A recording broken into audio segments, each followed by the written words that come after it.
আহ, আহ, পরিচিত একটি জায়গা। এই জায়গায় কিন্তু প্রায় সময় ডাকাত দলেরা এখানে গাড়ি আটকিয়ে ডাকাতি করে এবং পূর্বে আরো অনেক ঘটনা রয়েছে এখানে ডাকাতির।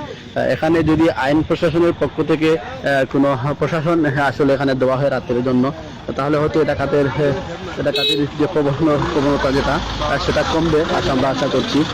দেখতে পাচ্ছেন এখানে আস্তে আস্তে মানুষ এসে জড়ো হচ্ছে।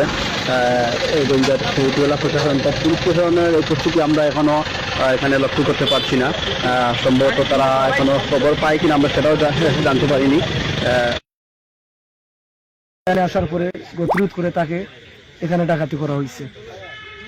আসলে ডাকাত কাউকে চিনা গেছে কিনা এরকম কিছু জানতে পারছেন কিনা? এই পর্যন্ত জানতে পারি নাই, কেন ছোট ভাই ওই ডাকাতের পিছনে দৌড়ে দৌড়ে ওইদিকে গেছে, আসলে হয়তো এরকম কোনো কিছু হতে পারে। মানে তারা আবার ডাকাতের পিছনে দৌড়ে গেছে, জি দৌড়াচ্ছে ধরার জন্য। জি, তাহলে আমরা অনেক দূরে কিন্তু দেখতে পাচ্ছি এখানে অনেকগুলো লাইট। ওই যে ওই জায়গায় ডাকাত দৌড়ে গেছে, ওই জায়গায় তারা